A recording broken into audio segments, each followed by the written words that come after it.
Hey, everybody. Just a quick statement. I was just telling the guys that, there are going to be opportunities where, you know, there's a loss and we have to kind of learn from it. Um, if anything, in terms of timing, like what you want to happen is stuff that comes earlier in the season so you get time to kind of prepare and correct those situations. I thought we battled. A lot of the positives that came out of tonight is a lot of lessons being learned. Is that we showed a great deal of character. We really did. And at times, there's not going to be the right call for you, and we have to kind of deal with that. It's an early sign of, what's expected ahead as well from our perspective. And we responded well, and we kind of pushed the game a little bit towards the end. We get the second goal, and give them credit. They dug in and they fought really hard. I mean, quite often you see teams that go down a man or go down two men, and they'll compete and they'll fight and they'll dig in, and it makes it really difficult. They went in blocks at 4-4-1. They dropped off and they conceded a lot of space in front of them, but they battled in the box. And some of the calls just didn't go for us tonight in terms of maybe a possible handball on them as well. But at the end of the day, I'm proud of our guys. I'm proud of our guys because we didn't give up.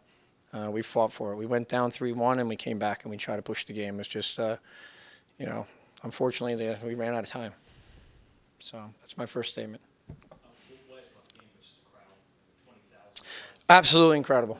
Absolutely incredible. I mean, again, the fans, the supporters, the families that are here. I mean, I think it clearly shows that Cincinnati is easily ready, for this market for soccer. I mean, it's such a huge positive. The numbers that turned out tonight, and they make a big difference. So I hope we're able to sustain it and to keep it going. But what a fantastic night! Breaking record like that is incredible, and to do it so early as a brand new club, I don't even know how to respond to it. It's such a great situation. Does it mean more when Columbus Crew, I think, only gets 16? So,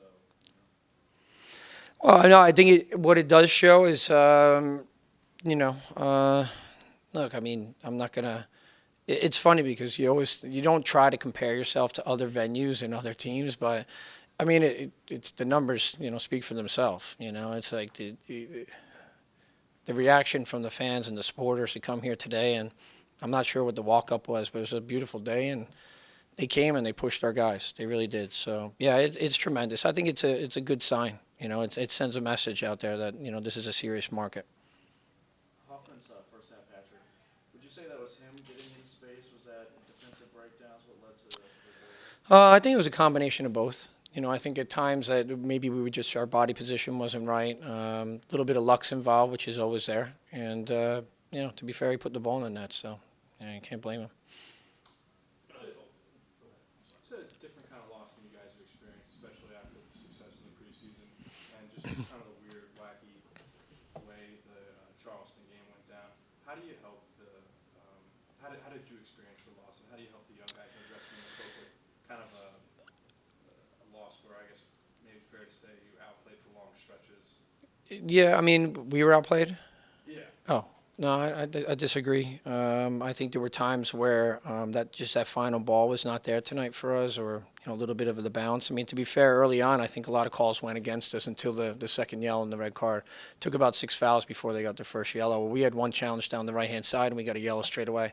So, again, that's what you're dealing with. You need the adversity. You got to be able to get past it and be focused. And, again, like I said, it's great that it happens now, that we're able to learn from it, and now we can continue to build and make things better. So it's a long season. It's a very long season. We got a lot of hard games ahead of us. We got travel to Toronto next week. We just got to kind of we'll look at this and we'll see, how we can make, things better for us in terms of our shape, but also responsibilities and define the roles. And, look, it's everybody collectively as a group. You can't start pointing fingers now and everything else and being individual. It's just being together as a team. This is one little blip on the radar, like I said to these guys. I said, we're going to be okay. We're going to be fine. You mentioned the officiating a couple times now. Is that something you'll broach with the league this week? Well, I usually do the 24-hour thing. You talked about how physical this game was with all the fouls. Do you think that the physicality really kind of solidified the idea that these two teams are supposed to be rivals? And do you think that the teams are looking forward to this game when you head down to Louisville? Well, I mean, I think that, you know, I guess if we're kind of categorizing the teams that we've played already so far this year, I think it's been, a big combination of the physicality, and then also some, creativity and quality out in the field. So I had said this before we even kicked off the first ball, even before we went and we played Rekovich in the preseason, that this is going to be a challenge. This is a huge, huge growing league, and the quality of players just keeps getting better every year. So we knew it was going to be a tough one. And to be fair, I think they played hard. They played very hard. So is that indicative of maybe the next game? Who knows? I mean, every game changes, from one to the next. So we just got to be prepared a little bit better. You mentioned the final ball being something that stinks with you. Is the missed chances that kind of you think separated from this one? Yeah, but the thing is, like I keep saying, is like if we're not creating these chances, then there's a big concern.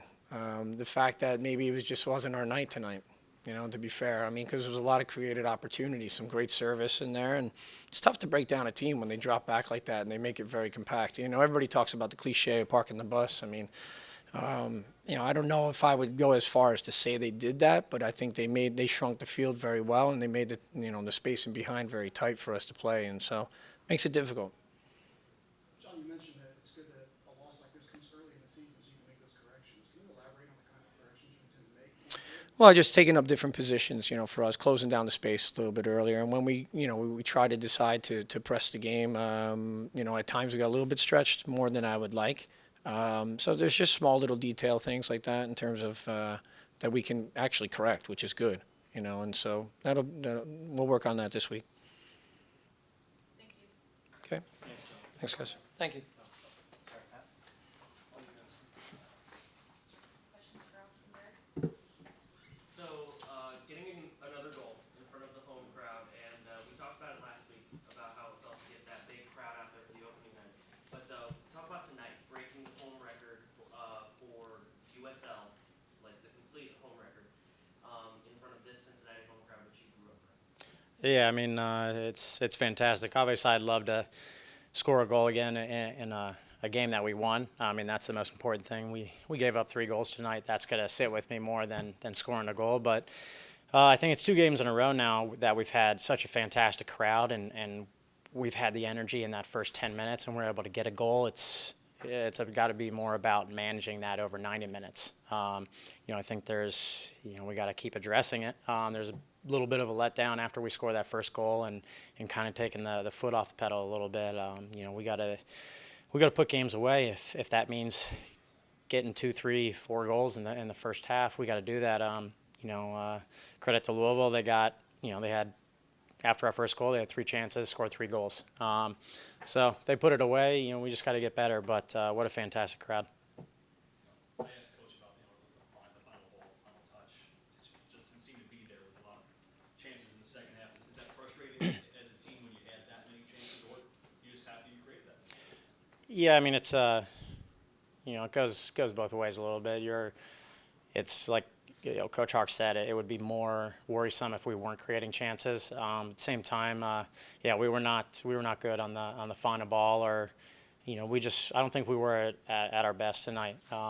Speaking for myself, I wasn't connected on balls, or I think we missed a lot of passes tonight, and we'll just look to sharpen that up. But we fought back. We try to get the game back. Obviously, the goal came. Pat scored a great goal at the end. We were working on set pieces a lot. It was just too late. What did you see on Hoffman's legs?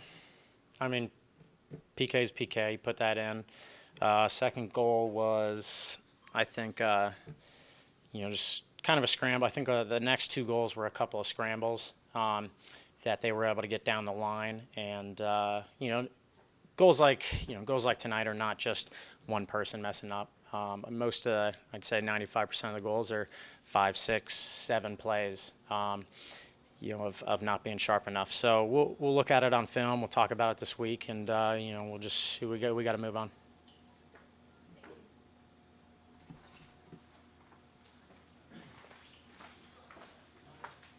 Any questions for Pat McMahon? So, question I have is, you guys scored the first goal in the 6th minute, and then didn't score again until right Right. Talk about what that meant for the crowd to get that goal, to give them something to get really excited about there at the end. Yeah, it's definitely having a crowd like that. You want to entertain them, and obviously getting 3 points would be the best. But just getting them excited about the game and all that definitely helped getting a goal at the end. But yeah, we still had chances throughout the game, so kept the crowd in it a little bit. Mostly, yeah, we'll just focus on defense and cleaning that up. What goes through your mind when you give up a hat trick, inside 35 minutes of the match? I mean, it's not good, obviously. You just focus on what you can do better and move forward, That'll happen, but you just move on to the next play and see how you can get better. When they went to 10 men, did you try anything different tactically? Yeah, just pushing higher. We knew that they were going to sit back more, so obviously getting it wide, get some service in. They were going to keep it compact. Did well at that, pressing them, keeping the ball in their half, and then just minimize their counterattacks. You guys are now 4 games in this. You had a chance to kind of see yourself in the USL a little bit. I know a lot of time a new franchise, it takes a little while to get going, but you guys seem to be in games. How do you kind of assess where the team is? Yeah, we're doing good. Getting better in training. Obviously, every game. Still early in the season, so. But you can see that we're always in the games. Obviously, losing tonight, but getting 2 wins the last 2 games. So just with USL standard, I think we'll be fine moving forward. Thanks. Thanks.